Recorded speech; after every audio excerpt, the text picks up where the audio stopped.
Sa mga master, dala ko ng kape. Punta ako Bismarck ngayon. So ibablog ko pa rin sa car yung travel natin. Malalayo kasi may bibilhin ako doon. Punta ako Costco. Wala kasing Costco rito sa amin. Ang lamig ngayon. Negative 5.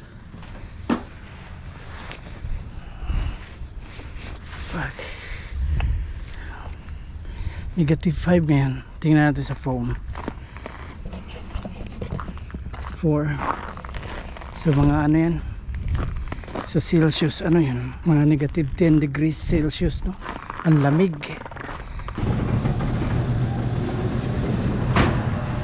So si Pathfinders dali natin ngayon, no? Kasi ano? Si Pathfinders. Ay. Para maano yung makina niya. Pero bago yan, higpitan ko lang yung ano niya.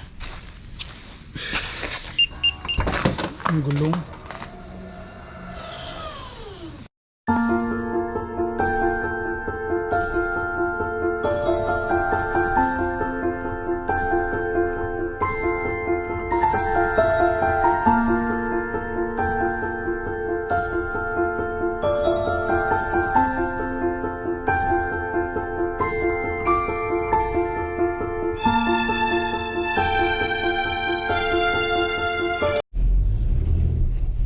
Larga na tayo mga master, no? Ako lang ngayon. Malalayo itong biyahe ko. So before that, magpagas lang ako.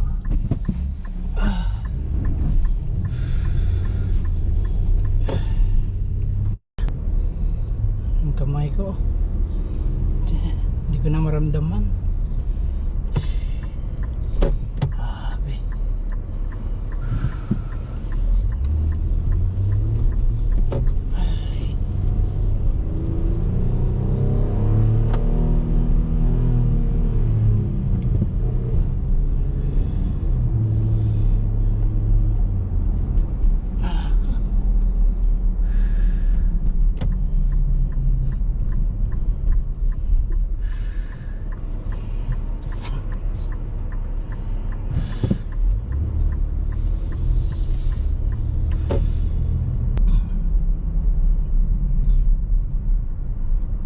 Alright mga master, let's go na, no? So hey Siri. Hey Siri. Oh shit. Ano ba yung Siri?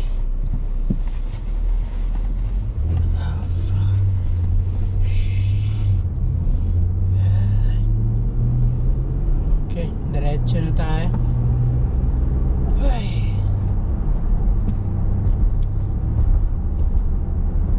Ko na kailangan ng navigation kasi alam ko na may pupuntahan ko. Mga 1 oras mahigit yung kulang 2 oras yung tatrabilin natin, no?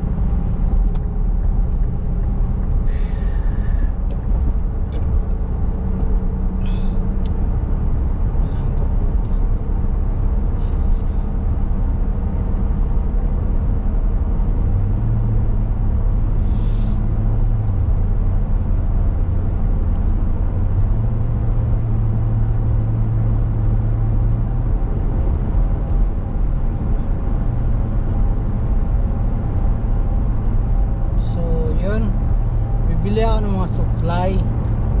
Maganda kasi sa Costco mga master kasi nga wholesale sila doon, no? Yeah, wholesale sila and then makakatipid ka compare mo sa Walmart. Kaso nga lang maramihan nga yung mabili mo, malaki yung mabibil mo kasi bulto kasi yung bibilin mo, kumbaga mahal siya. Pero kung i-compare mo siya sa bibilin mo sa Walmart, mas makakatipid ka doon.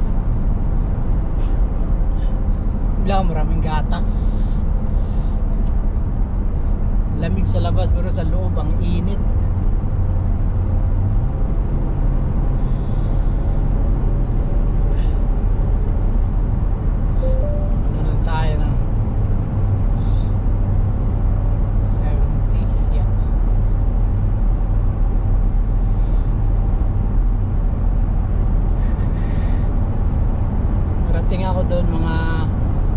siguro alas 10:30. No, alas 11.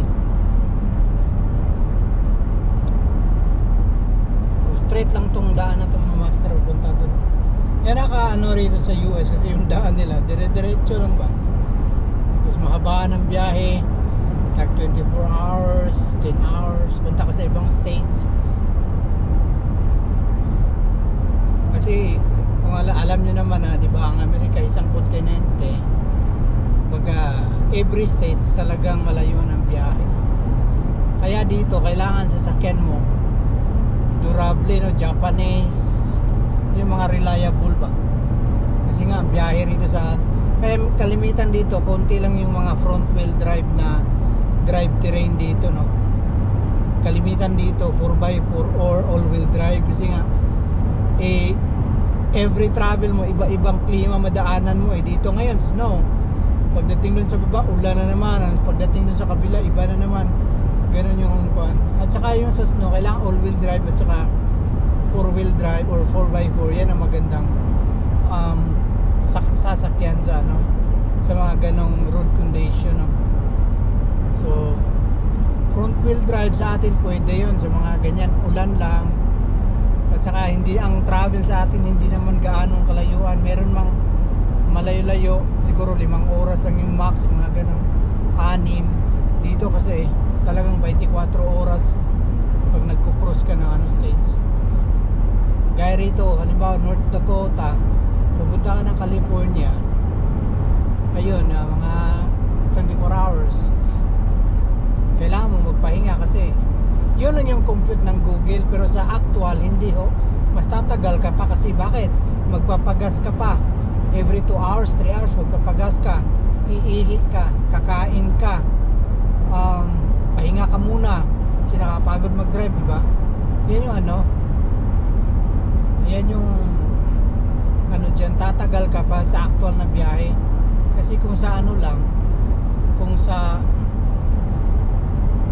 ka lang magbabase sa Google Map, hindi yun lang yung computation ng Google Map, hindi mo masunod yan kasi nga hindi ka magpahinga, hindi ka kakain, hindi ka magpapagas, di ba? Kaya unang maniho ko sa dito na nagawi ako sa sa Utah, talagang mga master, kabang-kaba talaga ako nun. Grabe talaga yung kaba ko kasi nga 10 lanes and then ang bibilis nila. Ako sumasabay ako sa speed limit, ang bibilis nila, tumatakbo sila ng 100 miles. Paano to? So ang ginawa ko, sinabayan ko na lang sila. Yung ko yun, first na drive ko ng malayuan na napunta ako dun sa Salt Lake na grabe traffic. Doon nung sinabayan ko ng maniho, nakakatakot kung isipin, pero habang nagmamaniho ka, doon mo ma-experience at doon ka matututo, ganito pala. So ayun, nung na-drive ko yung mahaba-habang kasi sa main road nila, 10 lanes, every 1 lane 10 lanes. So sa other pa yung pabalik, ganun din. So ang ginawa ko, sinabayan ko, and then after nun nawala yung kumbaga kampante na ako magmaniho. After nun, then gawi kami sa Arizona, yun traffic, parang may kaba man, pero parang natanggal na siya dun sa Salt Lake sa Utah. So ganun ganitong highway walang problema kasi nga divided highway naman to, diba? Divided lane. So yung tahak mo diretso lang. Ang lang sa'yo, ang gagawin mo lang pag overtake ka, yun, kukuha ka lang ng lane, siguraduhin mo lang na safe sa likod at sa harap, ganun yung lane na orange, hindi pala pula, orange. Kailangan tingnan nyo yan na nasa kaliwa. Pag naligaw kayo, halimbawa pumasok kayo sa yung interstate, tapos nakita nyo sa kanan yung kung nandito kayo or sa Canada, kasi pareho lang naman yung drive, ang magkaiba sa kanila speed limit lang, kasi miles ang gamit dito, kilometer ang gamit dito doon sa Canada. So yan, kailangan nasa kaliwa yan yun. Pag nasa kaliwa yan, para sa Pilipinas din ganun din naman sa kaliwa din naman yung divided lane yung orange na yan. Pero yun nga, iba rito kasi nga sa laki ng kalsada minsan nakakalito. Pero isipin nyo lang palagi, kailangan nasa kaliwa yan, nasa tamang daan ka, no? Nasa ano ka, right of way ka, na tinatahan mo. Pag yan nasa kanan, balik ka na kasi sinasalubong mo na yung incoming, no? Yan lang yung, at saka yung Google Map, hindi kanya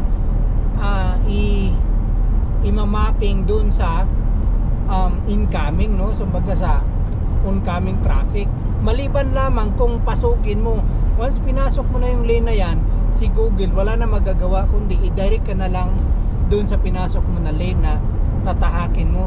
Pero kung nasa tamang ano ka, ang Google Map hindi kanya ililigaw sa hindi mo right of way, no? Na talagang ano yan, accurate talaga yung Google Map. Doon ka padadaanin sa talagang tamang dadaanan mo.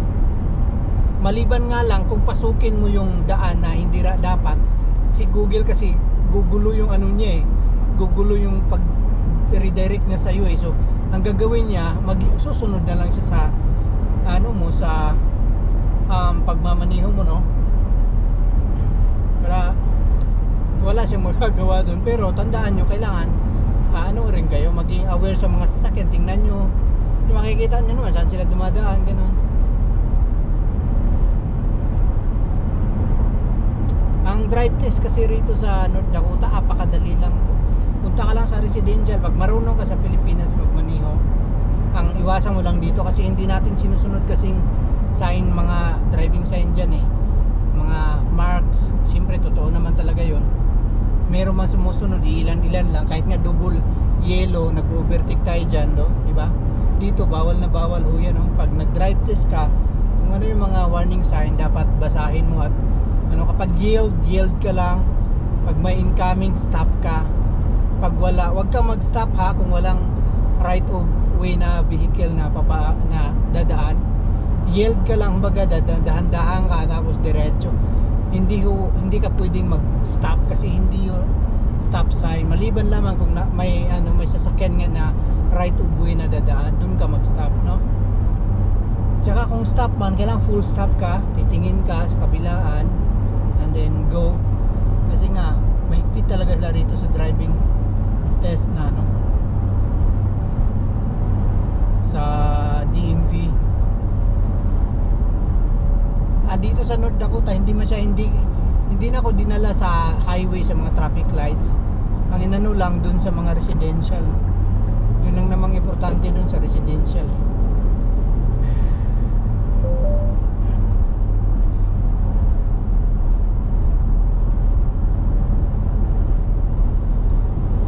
Sana hindi madulas rito.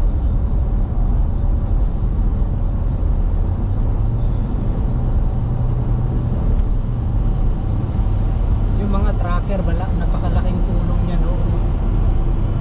Dito sa ekonomiya. Kailangan na ano yun sila, kahit nagbi-blizzard, bumabiyahe o yan sila, no? Wala silang pinipili na panahon. Kaya big respect sa mga truck driver, no? Maraming Pilipinong mga trucker dito, lalo sa Canada. Huwag kayo magpasaway pag ano kayo, pag mag-puberty kayo, kaliwa lang kayo, and then pag overtake nyo sa truck, pag malapitan na kayo, medyo bilisan nyo, ha, huwag kayong sumabay dyan sa kanila kasi nga blind spot yan sila, mamaya hindi ka nakita, nasa gilid ka pala nila, tapos kukuha sila ng lane, yari ka. Kailangan pag overtake ka, kasi pag overtake mo, makikita ka naman sa side mirror nila, kailangan bilisan. Ano lang dyan pag kotse, kasi pag malaking truck, talagang ang laki ng blind spot nila, hindi nila masyadong napapansin yung mga car, yung maliliit. Pero pag SUV ka, yun medyo makikita nila sa nila. Alright, ganun lang magmaneho dito mga master. Kailangan mga markings, tinatapik ko na kasi wala din naman akong ma-content habang nagmamaneho ako. Nakakaboring na pag di ako nagsasalita, di ba? Ngayon lang ako lang nag-travel ngayon kasi yung bata hindi pwede i-travel kasi ang liit, ang lamig ngayon, hindi pwede. So ako yung maghahunt ng ng gatas ngayon. Ganun talaga pag ano, mga master, pamilyado ka na. Di off ko naman, lalaki ng mga uwak. Di off ko naman until tomorrow. So may time ako na. Ito mo lang ginamit ko, hindi si RAV4 kasi nagamit ko siya nakaraan. Ito hindi ko pa na ano rito, ang Pathfinders. Hindi ko sana travel na medyo malayo. Kailangan ang makina nagagamit nyo talaga always. Ganun talaga ang makina dapat nagagamit nyo always. Yun, kagaya niya, may incoming na sasakyan, truck. Huwag kayong umasa minsan mga tarantado yung mga ano dyan, kung nakahigop sila ng ano, nakahigop sila ng pinagbabawal, puto biglang magko-cross yan. Kaya ikaw na, ang bilis mo, medyo ready ka sa brake mo talaga. Di ako nagtitiwala sa kanila na minsan kasi dumidiretso yan sila eh.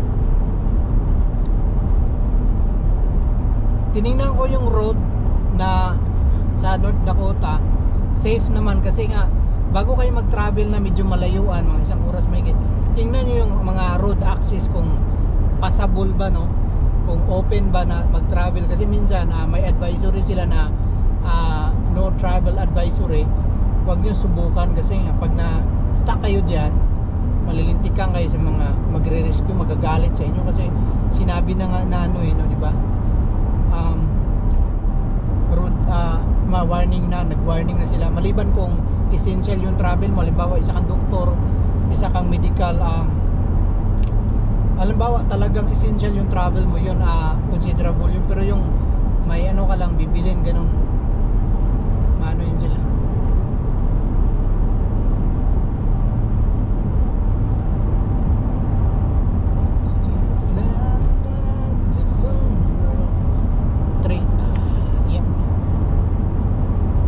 Ganun, no? Yeah, kasi ang gamit ko na phone at saka GoPro, ano ko lang to, i-attach ko lang yung isang camera dun para dalawang view yung makikita nyo, harap at yung sa sa sasakyan din.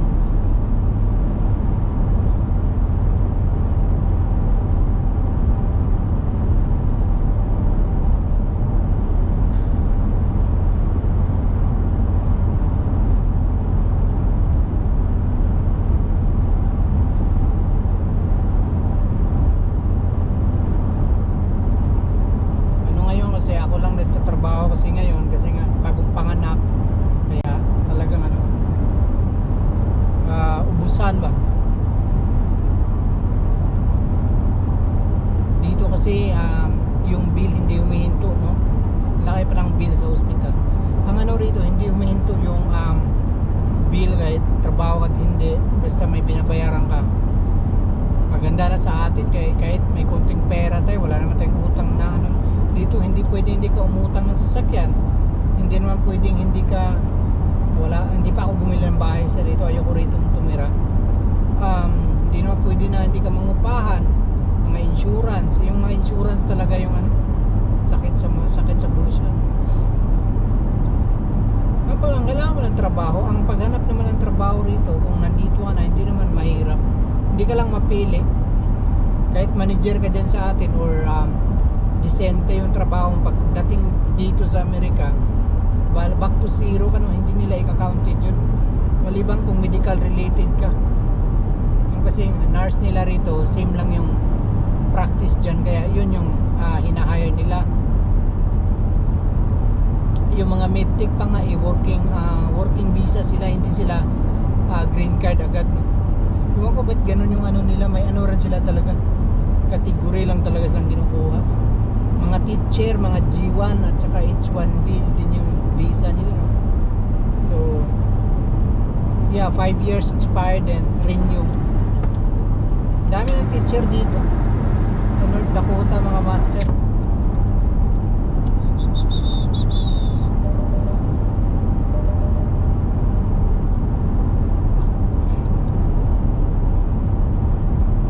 Ang gusto ko lang dito sa Pathfinder yung niya, yung safety niya, yung cruise control niya is yung sa manibela talagang kinokontrol niya, para siyang autopilot, pero hindi mo pwede na always bitawan, no? Pero pwede mo siyang bitawan pag diretso kasi iniska naman niya yung lane. Baga siya lang yung magmamaneho, pero kailangan pa rin yung kamay mo nakaalalay lang. So kung malayong travelan, hindi siya nakakapagod. Baga aalalay ka lang sa kanya kasi nga siya lang yung lumiliko. Yung sa Tesla kasi talagang autopilot yun. Siya lang magmamaneho kahit bitawan, matulog ka. Pero hindi ako kampante sa ganun kasi nga ang sasakyan wala kasi ang ang computer wala yung prejudgment. Kumbaga ang lang yung ng camera niya, kung mabiglang tumakbong bata na maliit ganun, or biglang magkakat, delay yung niya, no, delay yung response. Hindi kagaya ng ikaw yung nagmamaneho na pag napansin mo magre-react ka kaagad.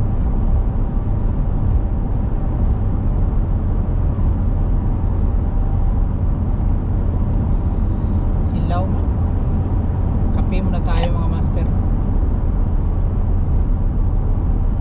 Ang lang neto, kailangan may pangpagising kasi nga malayo ng travel minsan, dinadalaw ka ng antok sa loob ng sasakyan. So ang ginagawa ko, ino-open ko yung window para yung ingay ng hangin yung magpapagising, no. Ganun lang yung technique ko minsan.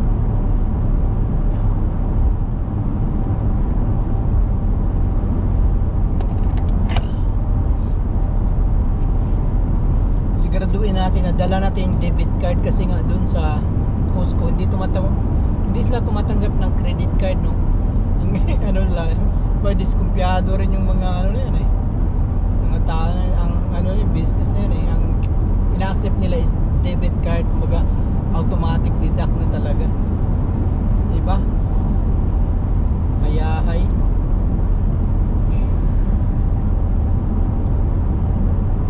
So yan, siguro malayo sa itong biyahe na ito na to. Mamaya siguro patayin ko yung GoPro kasi nga baka malubat, no. Yeah. So yep, I'm back. Malapit-lapit na tayo sa Costco. May 10 milya na lang ang layo bago tayo makarating sa ating paruroonan. At gayon pa man, snow pa rin, madulas pa rin ang daan, no? So medyo inaantok na ako kaya inopen ko na yung camera para magdadadaldal na naman ulit. Alright,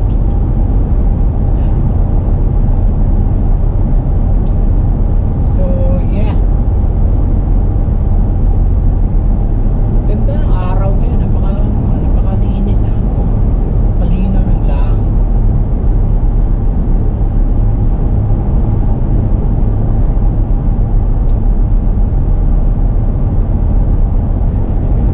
Kanina ang hirap kasi hindi ako makagamit ng cruise control kasi yung liwanag ng araw tumatama sa sensor dito sa camera sa harap, no? Kaya nag-automatic nag-shut off siya, no? Kasi nga hindi niya mabasa yung daan, gawa ng araw nga nakaharang yung liwanag. So ayun, hindi ako maka-cruise control, so kailangan ko mag-manual na papadyakan ko yung throttle para tumakbo yung silinyador niya. Minsan pa naman nakakapagod yun kasi i-maintain mo siya sa speed na dapat. Minsan mabilis, minsan mabagal. Iba talaga pag gumagamit ka ng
Costco. Layo, no? Gasto ka na nga, layo pa eh. Head south. Ang puno In yung 300 feet, you will arrive at your parking destination. lot, puno. Head south, then you will arrive at your destination. Head west. Dito na lang ako. Ayoko na din makisiksik. Ah, grabe. Nasa gitna agad tayo. Ang galing. Alright, pauwi na tayo mga master. Bumili lang ako kape. Alright mga master, uwi na ako.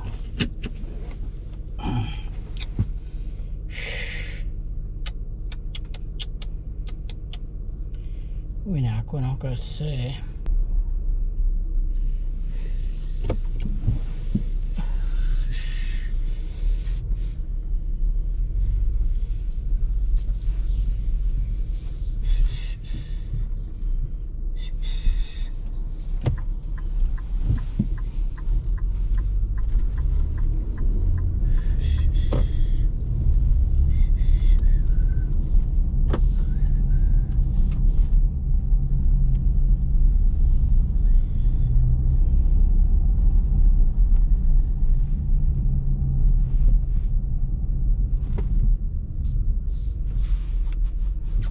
tawirin natin.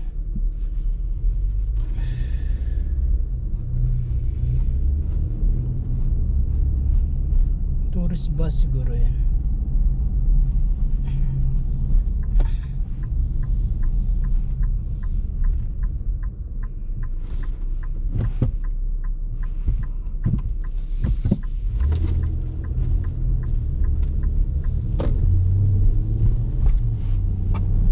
Okay. Uwi na lang tayo kasi ano eh, nakatambay ako. Pumasok ako dun sa kapihan. Sarap tong bagels nila na ano. Ang lambot. So ang sarap iba dun sa natikman kong mga bagels, ang sarap. Promise mga master. Lala ka sa sarap. Tagal naman na ito. Si RV. Bagal naman ang CRV.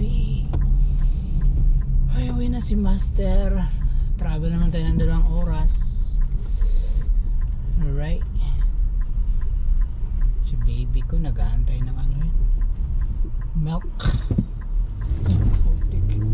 Antay ng milk yun. Si ano, wala ng milk. Awayin ko lang tong ano ko. Ayan, camera.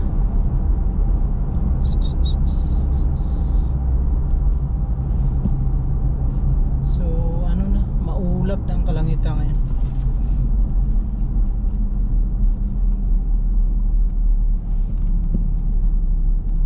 Maulap.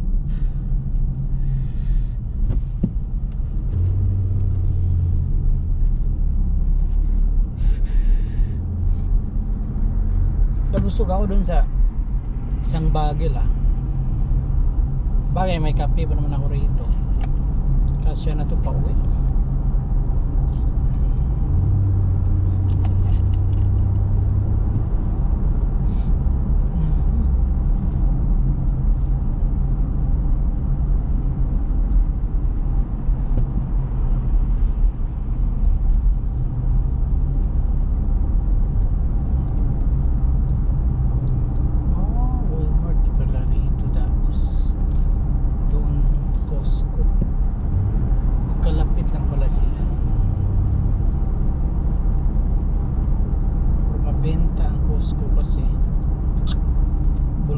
Kasi yung ano niya, maganda yung pagbibili ka ng mga paper towel, tissue tower, mga tissue or mga ano, bigas, gano'n, or mga Kleenex wipes, yun, bultuhan yung bibilin mo. Laki ng tipid, kagaya ng raisin 11 lang ang laking box, samantalang sa Walmart napakaliit lang, $6. So laki ng difference.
about. Pwede mo And grub until we can't feel our feet, then go and lay